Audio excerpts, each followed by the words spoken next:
Students, कल हम लोगों ने शब्द विचार नामक पाठ का अध्ययन किया था, जिसके अंतर्गत हम लोगों ने शब्द के स्रोत कौन कौन से हैं इसको जाना था। आइए बच्चों, अब आगे बढ़ते हैं। शब्द की रचना कैसे होती है, यानी कि शब्द की रचना किन किन तरीक़ों से होती है, उस पर आज हम विचार करेंगे। तो बच्चों, शब्द की रचना 3 प्रकार से होती है। पहला है रूढ़ शब्द, दूसरा यौगिक शब्द और तीसरा योगरूढ़ शब्द। आइए देखते बच्चों, रूढ़ शब्द किसे कहते हैं। तो बच्चों, जिन शब्दों के सार्थक खंड ना हो सके, जिन शब्दों के सार्थक खंड न हो सके और जो अन्य शब्दों के मेल से न बने हों, उन्हें हम कहते हैं रूढ़ शब्द। यानी कि जिसको हम खंड अगर करेंगे अर्थात तोड़ना भी चाहें तो भी वो टूटने पे कोई अर्थ ना निकले, और जो है किसी अन्य शब्दों से मिल करके भी ना बना हो, उसे हम कहते हैं रूढ़ शब्द। जैसे चावल, यहाँ पे बच्चों चावल यानी कि च प्लस वल अलग अलग करते हैं तो इसका तो खंड बन रहा, लेकिन इनका कोई अर्थ नहीं निकल रहा, इसलिए रूढ़ शब्द हैं। उसी तरह से और भी बहुत सारे शब्द हैं, जैसे दिन है, घर है, मुँह है, घोड़ा है, चिड़िया है, पुस्तक है। ऐसे बहुत सारे शब्द हैं कि जो रूढ़ शब्द हैं। ऐसे इन्हीं शब्दों को हम रूढ़ शब्द कहते हैं। रूढ़ का मतलब होता है बच्चों प्रचलित हो गए, यानी कि उसी रूप में वो प्रचलित हो गए हों।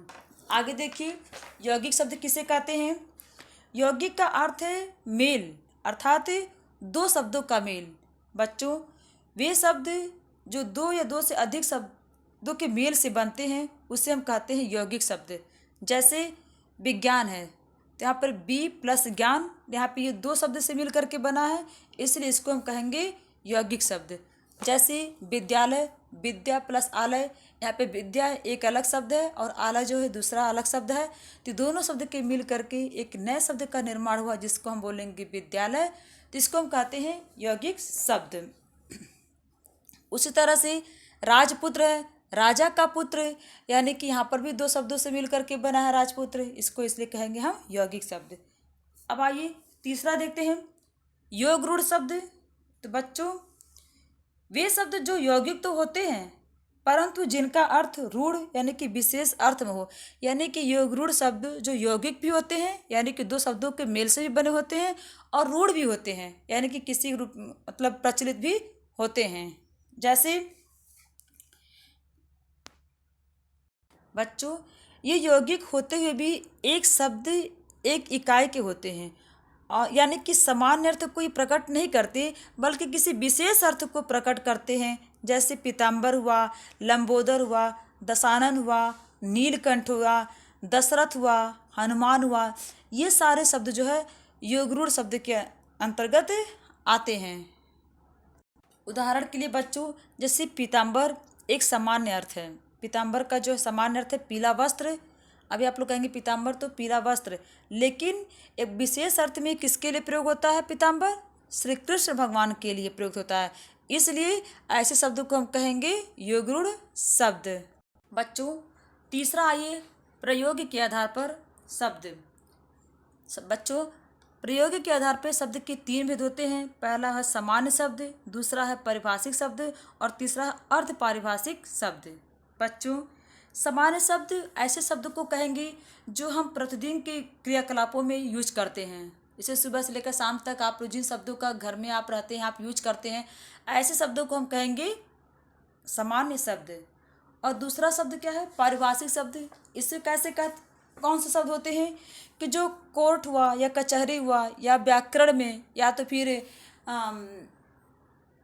पुलिस स्टेशन में, जहाँ पे ऐसे शब्दों का प्रयोग होता है उस तरह के शब्दों को हम कहते हैं पारिभाषिक शब्द।